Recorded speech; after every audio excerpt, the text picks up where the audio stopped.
Are you ready? High voltage is upon us. Join our hosts, Chris and Sean, while they turn up the voltage. Oh, welcome back to Dadnarok High Voltage. This is Sean. And this is Chris.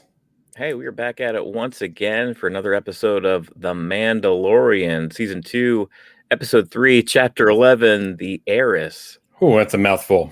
Yeah, every week, man. Yeah, so before we get started here, you guys are following us here. We do this weekly, 10:30 each week. We talk about The Mandalorian. We've done it on the past 2 episodes as well. If you like what we're doing, please hit that subscribe button, hit that like button, that bell. Make sure you don't miss any of this fun. And if you haven't watched those other episodes already, go back, check them out, see what we thought about the prior episodes. And this is an interactive show, so by all means, you got something to say, let us know. If we miss something, we'll go ahead and cover it and make sure we cover this properly. Yeah, absolutely. Long time no see for John. Yeah, it's been a while, John. We just guested on the Basement Surge podcast with John Svedezi, and that was fun. So go check out the Basement Surge. But yeah, we're here to talk about Mandalorian. And man, this was a tough one. It's been tough each week to not text you throughout the day as far as our reaction, because we try to keep it fresh here for the show. Yeah. This one was a tough one. Dude, when I seen the thumbnail to the show on Disney Plus, yes, my first thought was, we're getting it. Yeah. We're getting Sabine Wren. Here it is. It's leaked. We know who this character is. We know the actor playing it. We are good to go. And man, those rumors were so wrong. Yeah, everybody bought into those rumors, man. It was just one of those things where it was just kind of, I guess maybe it's just in her wrestling persona. Like she's always got like different colored hair, just like Sabine did. But they put one and one together, and I don't know. And we're watching, like we were talking kind of prior. I wasn't getting Sabine like vibes from her. Yeah. And then I went ahead and just after the show was over, I checked out the IMDb just to see who she was credited as. Mm-hmm. And that's when I shot you the text. And you're like, hold on, did they say that in the show or anything? But when I go through and put together notes for our show as well, I actually put the closed captions on. And it even said the name of Kasha Reeves. Oh, okay. Next to it. So it was actually even in the closed captions. Like, okay, now that basically goes ahead and confirms it. Oh, hi, Mom and Cousin Amy. Go watch The Mandalorian if you haven't already, because spoilers abound. We're gonna ruin it for you. Spoilers ahoy. So let's just dive into this. This was the episode that I have been waiting for. Yeah. I didn't feel like there was much fan service in this episode. I felt like it moved everything forward. Yep. We know the direction we're going. We know there's a planet. We know where we're going to see Ahsoka. We know so much more based off this one episode.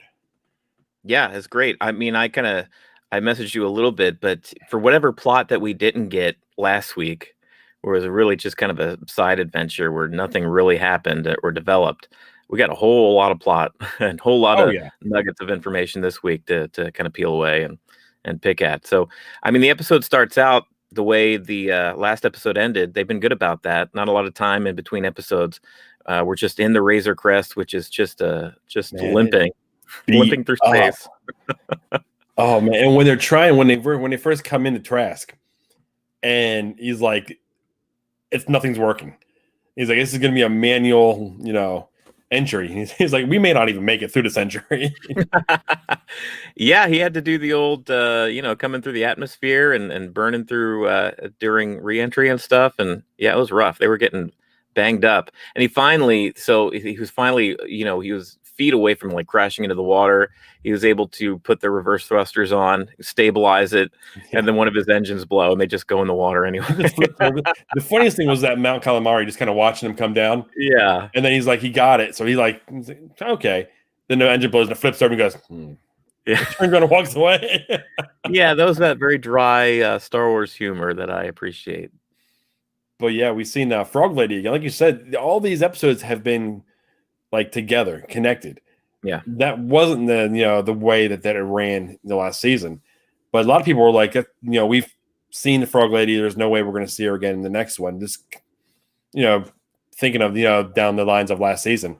But no, we see her find her husband, and we see the little eggs. Which you want to get into that about the uproar about Baby Yoda and. Yeah. Well, last week I'd mentioned on this show that like I felt weird about him eating all these eggs when apparently they were like endangered, and this frog lady's children. It just felt weird to me how Baby Yoda was just snacking on it. Of course, you loved it. Oh, I loved every minute of it. I thought it was hilarious, and that's what it was. That was the whole intent of it. It was supposed to be a comic relief. And it threw the internet into a tizzy, and people were divided, just like you and I were. It's like people weren't up for the the genocide apparently. Yeah, but I mean, he seemed to make a lot of headway this episode. I don't think he ate a single one this episode, and one hatched, and then he became like its friend. I didn't look like he wanted to eat it anymore. Oh, I thought it was hilarious when Mando dropped him off there, and he said, "Be respectful," and you know what I'm talking about. Don't eat any of their kids. Yeah, don't eat their kids. Yeah. Boy, we're jumping way ahead here. Man, so what was your thinking when you seen a Mount Calamari not in a ship, when he was actually on a planet that they can survive and walk around? Made sense. To me, just I pictured this would be, I've seen the actual show Mon Calamari, or not the show, the actual planet Mon Calamari in like comics and stuff. I don't know if I've ever seen it in a medium like the cartoons or live action, of course. But I think Mon Calamari is more. It's an ocean planet, but it's more developed. So it's got like huge cities that kind of rise up out of the water, and huge cities like underneath the ocean and stuff too. Not like just a dirty, port like Trask seems to be. But we learn later in this episode that this planet is sort of a bridge in between. Well, I guess we'll get into it later, but the Empire is using this planet for their own nefarious means. What's left of the Empire itself? Yeah, your Moff Gideon parts of the Empire that would be in the Aftermath books. Yeah, the stragglers. Yeah. The factions that are still kind of fighting for power themselves. But we see the husband, a frog lady, points him into like an inn, a bar, a cantina, whatever. Right. That's always the first stop, right? You get to a planet, you got to go to the bar. Yeah. And they sit down, and Mando gets Baby Yoda some porridge, and of course something jumps out of it, lands on his face, and he's told not to play with his food. Yeah, they were really kind of, playing up on the whole, baby-father relationship. They've been doing that a lot this season, which I think it fits. I mean, after all they went through last season together. That leads us to later in the seasons, because he almost seems like he's happy that he's going to find out where he's supposed to take Baby Yoda. Right. But will there be like a conflict of him not wanting to leave him? Right, exactly, yeah. So that's few more. I don't know if we're even going to address that completely in this season or not. And who knows? I mean, everybody. I mean, if you're following The Mandalorian, you've heard Rosario Dawson being cast as Ahsoka Tano. So we are going to see her apparently at some point during the season. And maybe we'll talk about this later. But it's like, what are the chances that is there a chance that Baby Yoda just gets delivered to Ahsoka and they actually do part ways and Baby Yoda isn't on the show anymore? There's no chance of that, right? Well, it's not the Baby Yoda show. It's the Mandalorian. I know, but Baby Yoda's it's a cash cow. It landed hard. It has made a splash bigger than they weren't ready for. If you catch Disney and Star Wars off guard, there's a lot to be said about. They weren't ready for the actual love that Baby Yoda got right out the gate on season 1. Well, then you get the announcement. Here comes the Ahsoka Tano show with Baby Yoda in tow, and Baby Yoda's just on a new show, and they can keep pumping out. They just carry Baby Yoda along with them. I don't know. I have a hard time seeing them like having Baby Yoda leave at this point. Yeah. I think he's along for the ride for at least another season, but I don't know what they would do with him. Like, I don't know where the storyline would go with him once he finds, Ahsoka. Yeah. So they get on planet, and Frog Lady meets her frog husband. They reunite. They hug. They're happy. It's a nice happy moment. And then they get pointed out to this bar, like you mentioned, and they say that some other Beskar wearing people were in that bar and passed through just recently. So his leads are paying off, right? So he's in there, and he gets a tip from a Quarren, I think is the species. Yeah, I had to look it up. I wasn't sure. I recognized them. I knew what they were. Yeah, I didn't know what the name of the species actually was. That bothered me for the first, while I watched it for the first time. And he's immediately, I could tell he was just like, I know where they are. I'll show you. Yeah, the laugh afterwards when he kind of did that. He's like, oh, he's slimy or something up. Yeah, come on, Mando. So they get on this Quarren's boat, which is just kind of this big ship, and I don't know if we've ever seen. Well, that's not true. The latest Star Wars theatrical movie, we did see actual like boats in water, which I think was a first. But this is the second time we see actual like boats in water in the Star Wars universe. But they're on the ship, and this Quarren is like the head of this like pirate group, apparently. Yeah. And the thing is that the whole thing happened. They start talking about that creature they've got in the crate, and if anyone has ever seen it fed, and he kind of suckers Mando to bring Baby Yoda over. Get over here, be an experience. It's educational. He'll enjoy it. Yeah. And they knocked him in. I went, oh yeah, that was a shocking moment. I gasped. I was like, "There's no way they just fed him Baby Yoda." He was literally just like, Baby Yoda just like crashed down there and got gobbled up real quick. And then they slammed Mando down there, and things looked dire, man. He couldn't get up from that grate. He was trapped and looked like he was about to get eaten himself. Yeah. Then we had the other Mandalorians come in. That's when I was like, "Oh yeah, here we go." I was pumped when they land with the jetpacks on the ship, and they take everyone out so quick. Dude, anytime in this show when the music swells up and you see jetpacks with Mandos start landing, it's like it gets you pumped, man. You're like, oh, heck yeah, here we go. Yeah, exactly. If it was from the battle back when he first took Baby Yoda, to this one here. Yeah. Now, this one, there was a big conflict that took place after the fact when they identify themselves who they are and they take their helmets off. Yeah. And Mando's like, where'd you get the armor from? And just the way he played back in the first episode of the season with the Marshal, which was a good primer for this. Yeah. If you didn't remember from last season how Mando never took off his helmet, that was a big no for that was not the way. You don't take off your helmet. Well, we find out why too. Yeah, Go ahead. There was a big reveal kind of in this episode that there are different factions of Mandalorians. And the Mando that we know and love, Din Djarin, the star of this show, he's a part of a separate faction that kind of spawned off from Mandalore like generations before. And they were part of what were they called? The Death Watch? Oh, no. Death Watch was actually with Bo-Katan. She was actually a part. That was when her sister was ruling Mandalore. So this was afterwards. And basically they broke off, and Bo-Katan called him a religious zealot group that broke away, that wanted to go ahead and reestablish, the ancient ways, right, and bring that back. So, but yeah, they're the ones that never took their helmets off and everything. So there was another, I don't want to say, almost like a religious type thing, to the way that the two things were going, or two different Mandalorians were raised, and when that he was ignorant to. Yeah, he had no. Well, he was a foundling, so he was found by that group that raised him in that mindset. So he didn't know anything else. Yeah. And we kind of bury the lead here when they take off their helmets, but one of which is Bo-Katan, a character from the Clone Wars and Rebels, and just a big character.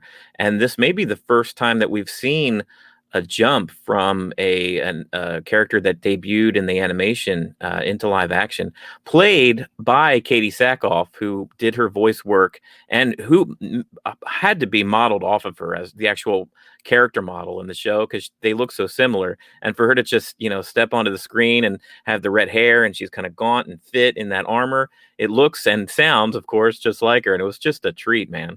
Dude, it gave me I'm actually getting chills right now talking about it. Yeah, because I love the Clone Wars so much. Yeah, like that's my go-to Star Wars still. I think that the storylines within the Clone Wars were better than the actual movies themselves. I think there was so much more better writing in it. More better. Huh. Uh, but when I seen one of the characters that I enjoyed from there, and then seeing her land, pull her helmet off, explain how the armor's been in her family for generations. Yeah. It was awesome, and how she talked to him. She didn't talk down to him. Right. She was explaining things. So I think she realized what he was before the other guy even mentioned that he was one of them. Well, all he has to do, and this already kind of worked on the marshal too, because the marshal mentioned, he was like, I figured you were probably trouble when you walked in here, but then I see you carrying, this youngling in tow, and then maybe I have second thoughts, that kind of deal.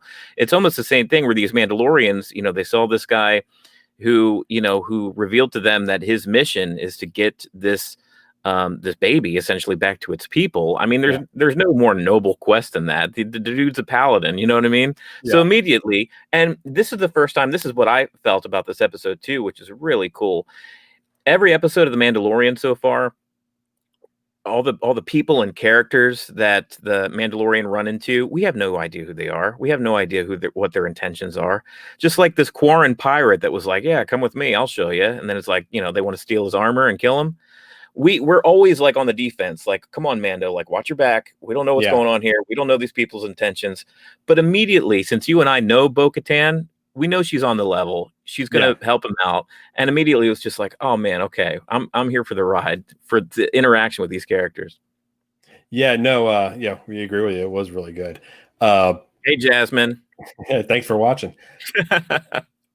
And if you know anything about Bo-Katan, though, she's got such a sketchy past. Yeah. So the fact that she's kind of righted the ship, I mean, she was a part of Death Watch. She was a lieutenant in Death Watch. Death Watch was essentially a terrorist group when her sister was running, ruling the planet.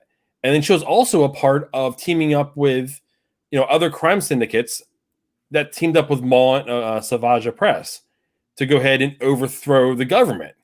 So, and for those that don't know, she was the previous owner of the Darksaber. So that badass, negative lightsaber that Moff Gideon had at the end of last season, the prior owner was Bo-Katan, and she's clearly out to get her. Sabine went ahead and gave it to. That's what basically united Mandalore again. Yeah, she gave it to her. She was essentially the ruler of Mandalore. I want to know badly what happened. How did she lose it? That's not something you give up freely. Something had to have happened. Some tragedy had to have happened for her to lose that weapon. Yeah.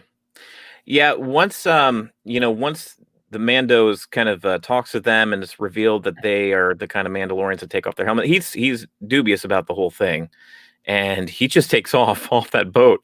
He jetpacks the heck out of there with the child in tow. And they're like, see ya, okay, all right. And then they leave and they blow up the boat behind him. Yeah. And he watches from far. He's like, okay, boom. Yeah. I think he's in such a headspace of not knowing what to think right now. You can't trust anybody. Yeah. It's kind of one of those things, and I can't blame him. He just runs into confrontation so often here. It's incredible. But he makes his way back to the port, with the child is safe, and he's just ready to kind of hightail it out of there, I guess. And he gets stopped in this, dark alleyway by the brother of the Quarren. Why would you walk through one of those alleys with a baby? Come on. What kind of daddy are you? Where can he go? Maybe this whole port is just like that, man. Maybe it's made of nothing but dark alleyways. That's funny. But apparently the brother, he was like, oh, you killed my brother, you dirty rat. I'm going to get you. I'm going to kill your pet. I'm like, what? No, you can't kill his pet. That is two threats on Baby Yoda's life in one episode. Yeah, they got to get off this planet, man. They got to get off. It was almost eaten, last episode by the big spiders. Yeah. Now he's almost eaten and was threatened in this one here. Oh, he also had a knife held to his throat in the first episode. In the first one, yeah. What's with putting Baby Yoda in all these situations? That's and you know what I've noticed too? Out of all the times so far this season that Baby Yoda's been in peril, he hasn't been bringing out the Force powers at all. Not a lot. And I like that. I like how they're not overusing that. Yeah, it's a very easy, cheap trick for fans to enjoy, and I like how they're dialing it back. Yeah, they definitely are. You're not seeing a lot of Force usage out of Baby Yoda this season, which is good as far as a storytelling point. But for the second time in a row, within like 5 minutes, we see the other three Mandalorians just drop down once again. And Bo-Katan, she's such a badass line. Love it. She's like, "He didn't kill your brother. I killed your brother." And she just They all lavished just everywhere. lit him up. They just knocked all of them out. And they just kind of Oh, walked they were up so to cool. him. Man, it's like, can we buy you a drink? Yeah. So they sit down and they start talking. And this is where I said, like in our notes, this is where the pitch happens. This is where they start talking to him about what they're doing, what they're looking to do. And he kind of feeds back, what he's doing, what his whole, what he's been missioned to do. Right. Yeah. Yeah. And they, and a deal is struck. Is like, hey, and Bo-Katan immediately, she knows of Ahsoka. She probably knows of Ahsoka's whereabouts, and we find confirmation of that later in the episode.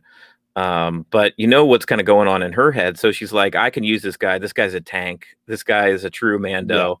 And I'm about to get into something that's, pretty steep. And I can use a guy like him on our side here. So she strikes a deal, and he goes with it. Mando, he's fairly agreeable. Yeah. If there's logic behind it, most of the time he's like, okay, let's do it. Yeah. So exchange for information, or like, you scratch my back, I scratch yours kind of thing. He seems to agree with it. But he does. So they go ahead and he brings the child to the frog lady and the frog husband. I don't know if we ever get named for these creatures. Thinking, oh no. Oh, he's going to eat more babies. So there we go again. The internet's going to hate you. Yeah. How can we go from Baby Yoda being the most loved character in history to the most hated? So I know. Luckily, they steered out of that nosedive pretty easily there. Starbuck from Battlestar Galactica as Bo-Katan was 10 out of 10. That is right. Katie Sackhoff. She was in Battlestar Galactica, that show in the 2000s. Yeah. She was Starbuck on that. So that's kind of where she kind of got it. She was also in Halloween Resurrection, even though that was a terrible Halloween movie. But that's kind of where she got her start in that movie. And then she was on Battlestar Galactica afterwards. And I don't know how she got into doing voiceover work for I don't know if this was like a long play by Dave Filoni when he was doing those episodes of the Clone Wars. Oh, there's no way. This was nowhere in the thoughts at that point. I would assume not, but she just took a voiceover role way back then, and here she is starring as that character in the show, which is so cool. Once you get in that world, though, once you Bryce Dallas Howard is a great example of that. Yeah, who directed this episode? I've seen things online saying she should direct the rest of the season. Yeah, because she is 2 for 2 with 2 amazing episodes. Yeah, the one on the planet where they at that Walker, and now this one here. I mean, she's knocked both of them out of the park. Yeah, hand her a movie or something. But yeah, you can tell that she loves playing in the Star Wars galaxy. So we're all the better for it. A couple of great episodes. Yeah, it's clear that she has a point of view. She knows where she's going. There's no doubt about which direction she's heading in. Yeah, and if you guys have actually watched the sort of documentary series that they made after the first season of The Mandalorian, it's on Disney Plus. They have kind of a director's roundtable that she's a part of, and she speaks so lovingly of both the Jurassic Park series and the Star Wars series, which she grew up with. Like Ron Howard was connected to Spielberg and George Lucas, her father. It's like she's fangirling out on both of them. That's awesome. Yeah, but she's also almost like family to those guys. So it's so cool for her to be involved at this point. So Jimmy is asking, so we definitely going to see Ahsoka next episode? I think they may pull a Luke Skywalker on us. What do you mean? And give her to us as a final shot. You'll see her cowl, you'll see her turn around, and then boom, the episode fades out. Oh my God, you're probably right. I was thinking at the very least we would probably get a buffer episode where he gets caught up in some other kind of plot hole, and we wouldn't have a lot of plot next episode. Maybe we'd see her in episode 5, but I think you're right. It's probably going to be final shot of the final episode this season. Yeah, and it's possible they may give us a twofer. They may actually give us Sabine Wren in this episode because he may find her and she may lead him right to Ahsoka. Yeah, and Jimmy's saying total teaser. You're right. Yeah. I mean, what better way to lead into season 3 or perhaps even an Ahsoka eventually down the road? They're talking about Ahsoka series. But I kind of take all of these other series that they keep mentioning, I kind of take with a grain of salt. I mean, they're talking about making a Marshall series, the Cobb Vanth or whatever. And I don't think that's going to happen. The most recent thing I've seen a lot of people trying to make happen is the Boba Fett series. Right. Yeah. So until these things are officially, I mean, look how long they've been trying to get Obi-Wan off the ground. I mean, for Pete's sake, give me an Obi-Wan show before all this other stuff. Exactly. That's finished what they've already started. Yeah, precisely. So where are we at in the story here? So they get to the hijacking part, right? Yeah, they actually go ahead and there's that ship that is carrying all the weapons that basically are, the way I interpreted it, were being built with materials from Mandalore. Right. And then they were being shipped from Trask to wherever the Empire was going, basically to continue, their what word am I looking for? I don't know. And a lot of people to continue they're moving forward. Yeah. Their whole trying to rebuild. I was looking at the notes here because and you actually have it here this time. I applaud you, sir. The Imperial captain, played by Titus Welliver, the guy who played the captain up in the the cockpit of this big Imperial ship, the one that was standing behind the two pilots the whole time. I looked at his face. I was like, I know this guy. Like, this is a character actor that's been in countless things. I couldn't pull up his name for the life of me. But if you've seen the episode, if you see that Imperial guy, he's been a bad guy in pretty much a ton of stuff since the 90s. Oh my God, are you on fire? Yeah, what was that all about? Are you okay? Is that your superpowers? Are you glowing? I was thinking in my head, if you haven't watched the show yet, you shouldn't be watching us to this point. Oh yeah, for Pete's sake. Yeah, spoilers heavy, but I don't know what happened there.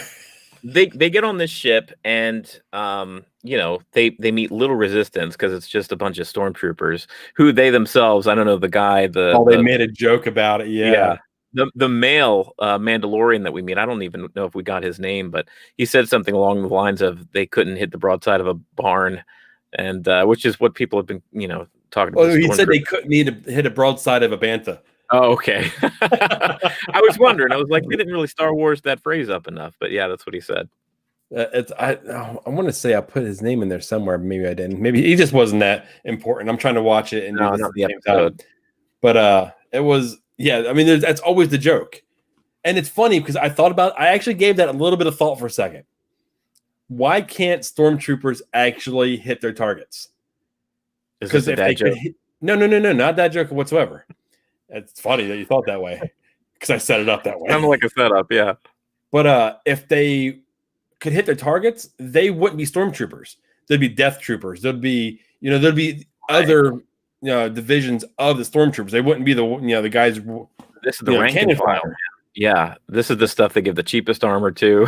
Yeah, these are the cannon fodder guys. These are the guys that are out there that just slow them down, pretty much. Yeah, exactly. Just throw numbers at them constantly. Yeah. But yeah, you're right. So I mean, that's really the only defense on the ship is this band of stormtroopers, this squad here, which the Mandalorians, all 4 of them, are just working hand in hand to cut through these guys like a lightsaber.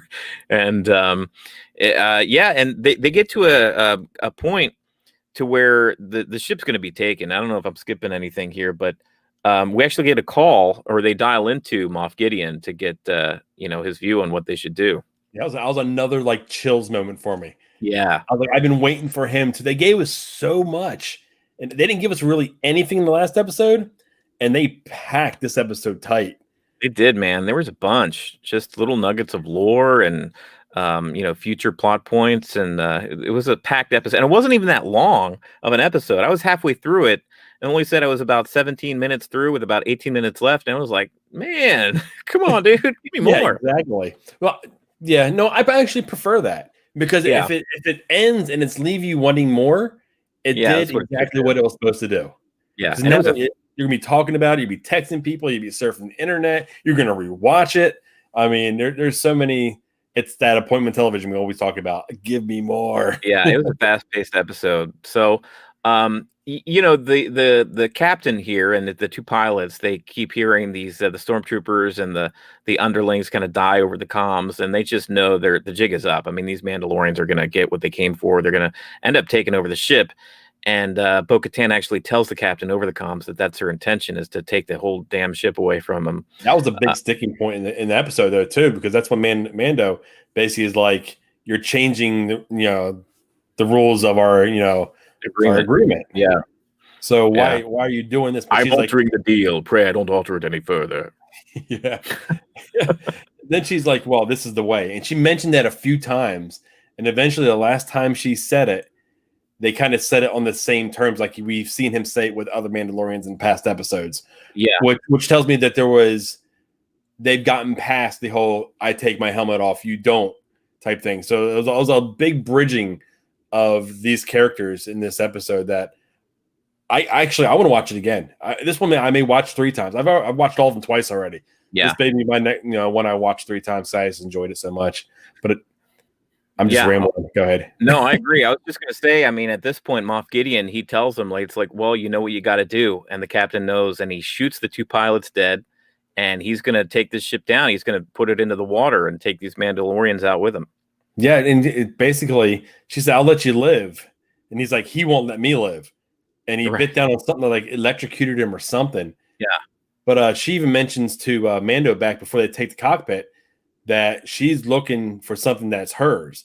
And she mentions it's the first time you actually hear the words "dark saber." Yeah, so cool. And then they're going for it, and he basically says, "If you're looking for it, you know who has it." Yeah, and what basically confirms it for her. So she's going to double down her efforts. So that means we're going to see more of her. Oh, absolutely. We're not done with Bo-Katan. We're not done with this group of Mandalorians. So the story is going to converge to go to see Moff Gideon and that Darksaber again. And if we do, Bo-Katan's going to be quick to follow. Oh, she's going to be in tow. And then we also may have this may be a finale type episode they're setting up. Yeah. So they're setting her up with them. And I think I've seen a picture for the next one where we're going to go ahead and have what was her name for the first one? The paratrooper. What a brain fart. Cara Dune. Yes, thank you. Yeah. We're going to have her back. So we're going to have Karga. Yeah, and Grief Karga. We're going to have those 2 in this next episode. So if we can regain those 2 and they become a part of, the crew, then we have Bo-Katan and her group and we meet up with Ahsoka. It could be something that they are funneling towards a final confrontation. Yeah, don't get my hopes up. That sounds too cool. They'll have to give us more than 35 minutes, though. Yeah, that's got to be. I mean, that'd have to be a sizable episode, at least a 50-minute episode. But if they can pull all that off and not make it feel rushed and actually bring it together, that'd be amazing. So the ship it's on its way to crashing into the water. Din Djarin, our hero Mandalorian, he steps into the pilot's seat along with Sasha Banks's Mandalorian character, which that was a whole kind of fake out that she wasn't Sabine. But anyway, they both get in. They pull this thing out of a nosedive, and they win the day. Bo-Katan's able to take the ship away, and Mando's about to jettison out of there, and Bo-Katan makes the offer to him. She's like, come with us. You've proven yourself. Your bravery is going to be remembered here. And he's like, I'm on my mission. This is not my mission, is what he says. And he's got to kind of fulfill his quest to bring Baby Yoda to his people, which, you could tell she respects. And the invitation is wide open for him to, join them afterwards. So an interesting, possible, this is the way. Yeah, this is the way. Possible future plot points for the show. But yeah, that's kind of how they end things. And then Mando goes back to Frog Lady and her husband, and Baby Yoda's there playing with a new little hatchling. Yeah, and did not eat it. No, did not eat it. I thought for sure when he was looking at the actual container when he left him, and you see those big eyes kind of looking through, and his head kind of stretched out. Yeah, and then one hatched in front of him. I'm like, oh no! I couldn't tell if it was like joy to see like just a little creature, or joy like, oh, I can't wait to eat that thing. That thing looked juicy. But he brings him back and he's playing with him. Mando grabs him. He's like, you can tell Baby Yoda wants one. He's like, no more pets. Yeah, that's it. So not much help. I mean, he gets his ship back. It's able to be flown 1,000 apparently, credits, and it still beat the crap. Oh, and I don't know why they put all those Mon Calamari nets and accessories in the ship. I guess to hold it together with bubble gum and band-aids, but apparently can fly. It may have something to do with it falling in the water too. Yeah, it could be a portion of the stuff they didn't bother cleaning it. They just made it fly. Right, exactly. Yeah. So his ship's still a wreck, but it's flyable. And even as they're leaving, he's like, hang on, kid, it's going to be a bumpy ride. And literally, the cockpit's like this as they're going out of orbit. Life was in danger 3 times in this episode. At the very end. Right. So it was another time. I mean, come on. What's with trying to hurt Baby Yoda? I knew he was going to eat that thing, though. They were faking him out like that thing was going to hurt him, but that was Baby Yoda's lunch, man. Yeah. Well, Mando grabbed it, then fed it to him. Yeah. The whole time Baby Yoda was just hungry. Had to find a way to feed him. And that was it. I mean, that was a great episode. The introduction of live-action Bo-Katan. We've got a little bit more information about the Mandalorian himself. He comes from a different sect of Mandalorians, where their beliefs are a little bit different from other Mandalorians. That was cool. We got to see a brand new planet. We got information and a name drop of Ahsoka Tano. We got some crazy action scenes directed by Bryce Dallas Howard. I mean, just a great episode. Yeah, they talked about the Darksaber. Oh, yeah. I mean, there was one thing after another. What is going on with my light? I'm like, this is nuts. You're glowing. But it was just awesome. Yeah. This whole episode was awesome. And I'm just hoping they don't take because it's like, okay, first episode, intense, martial, down on Tatooine, Crate Dragon, awesome stuff. Second episode, like, okay, nothing really happens, some ice biters. Third episode, great. Oh, all this stuff I just mentioned. I'm just hoping they don't take another, we're on a roller coaster going up and down, and episode 4 is just going to be like a kind of a ho-hum. Nothing happens. I hope not. I mean, there's only 8 episodes. So, yeah. I mean, there's not a whole lot of room for filler. Yeah. And I think that was our biggest issue with the last episode is like, we needed something to help move the story forward. And this one here, there is no issue with this one here because they gave us everything plus. Yeah, and then they went ahead and hammered away. Sasha Banks isn't Sabine Wren. The rumor that everyone was pretty dead set she's playing her. That's what's going to happen. I was sold on it. I think you were sold on it as well. And do you think we'll actually see? I mean, since Ahsoka Tano herself was name dropped, I think we will see her. Do you think? See, everybody was saying Sabine. But I mean, we haven't really had any kind of actress listed or announced as playing Sabine. Tamura Morrison, he's already kind of dropped his cameo as Boba Fett, and he may not necessarily come back as Captain Rex. I thought it was a sure thing that we would see Sabine from the Sasha Banks announcement and, Tamura Morrison playing Captain Rex. But do you think they'll be in it, or is that just going to be too many new characters in one season? I think it'd be too many. I don't think we're going to see Rex. The deeper we're getting into this, I think the Rex chances of them are very slim. Yeah. Sabine, I can still see Sabine, but I mean, we don't know who would play her. I mean, how about following up on Boba Fett? Do you think we'll get any more Boba Fett this season? What the living? I haven't. Because we're getting to be halfway through and it's completely dropped. I don't know if we'll come back to it this season. Unless Boba Fett, just like he's been following this. There's got to be some reason to go back to Tatooine. Okay. Because we're not going to get anything because he's not leaving planet. I think he's on that based on how we've seen him, how he's walking around with weapons from Tusken Raiders. He's not mobile. Right.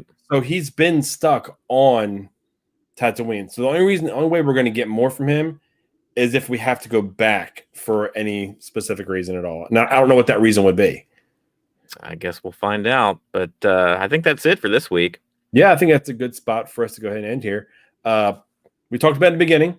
If you guys are watching on Facebook, Twitter, YouTube, Twitch, whatever it is, if you guys can go over to our YouTube channel, hit that subscribe, hit that like, notification bell. It really helps us out. It makes more people, be able to see us talk Star Wars and watch us fanboy out. And so, and if you don't already, listen to the Dadnarok podcast. We do an audio podcast each and every week. My microphone's kind of in the way. And if you're in it and need a mask, go ahead and get one. Yeah, there you go. Go to Dadnarok.com. There's a link to our T Public site where you can get all this Dadnarok podcast swag. And yeah, I think that's about it this week. I think that's a good place here for us to go ahead and start, saying Dadnarok High Voltage. We'll see you guys next time. This is the way.